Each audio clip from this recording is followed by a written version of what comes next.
अरे मेरी पत्नी प्रेग्नेंट है, उसके पास आया हूँ मैं। साहब जी, ये क्या किया तूने? साहब जी, मैडम झूठ बोल रही थी आपसे।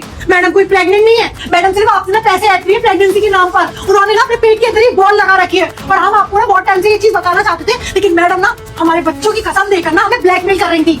2026 में उसी का सपना पूरा होगा जो आज सच्चे दिल से ओम नमः शिवाय लिखकर फॉलो करेंगे।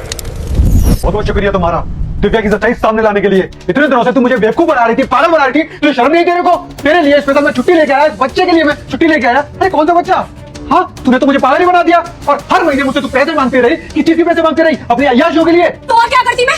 मेरी लाइफ में कभी कुछ मेरी मर्जी से हुआ ही नहीं। पहले घर वालों ने मेरी जबरदस्ती शादी तुमसे करवा दी, जबकि मेरा कोई और बॉयफ्रेंड था। मैं उससे प्यार करती थी, फिर भी उन्होंने सरकारी नौकरी देके तुमसे मेरी शादी करा दी कि हमारी लड़की यहाँ खुश रहेगी। पर तुम तो यार रहते ही नहीं हो। कहाँ से रहूंगी मैं खुश? अकेली रहती हूँ इस घर में इस नौकरानी के साथ। मेरा ना दिमाग खराब हो गया। उसके बाद में मैंने सोचा कि चलो कोई दिक्कत नहीं है, लव मैरिज नहीं हुई, अरेंज मैरिज हो गई, पर एटलीस्ट मैं यहाँ पे ऐशो आराम से रहूंगी। पर उसके बाद में तुमने भी ना पैसे देने के नाम पर ना मुझसे 10 बहाने लगाने शुरू कर दिए कि यहाँ बचत कर लेते हैं, वहाँ बचत कर लेते हैं। अगर मुझे बचत ही करनी थी तो मैं लव मैरिज में बचत करती ना, यहाँ क्यों करूँ? इसका मतलब जो लड़का हमारे घर पे आता है वो आपका दोस्त नहीं, वो आपका बॉयफ्रेंड है। क्या कोई पीछे से लड़का भी आता है? हाँ साहब जी, एक लड़का आता है घर पे और वो ना बहुत देर तक ना मैडम के कमरे में बैठा रहता है और मैडम हमसे बोलती थी कि वो ऑफिस के किसी काम से आया है, लेकिन आज मैडम बता रही है कि समझ गया, सब अच्छे से समझ गया।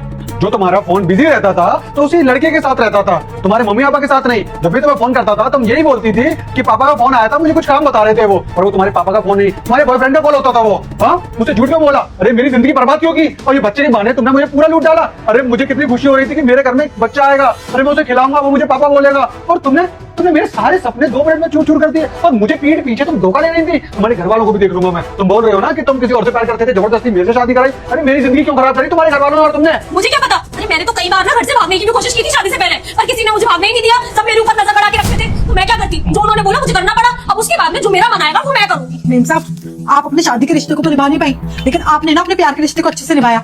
और आपकी जानकारी के लिए एक बात बता दें, जिस लड़के के लिए आपने साहब जी को धोखा दिया है ना, उनका विश्वास तोड़ा है ना, वो लड़का इससे पहले भी ना हमने मार्केट में देखा था किसी और लड़की के साथ में, और वो उसके साथ में भी ना उतना ही क्लोज था जितना वो आपके साथ में है। अब आप देखिए कि आपने अपनी जिंदगी बर्बाद की या फिर साहब जी की। शादी के बाद वो तुम्हें छोड़ नहीं रहा तो कैसा लड़का होगा?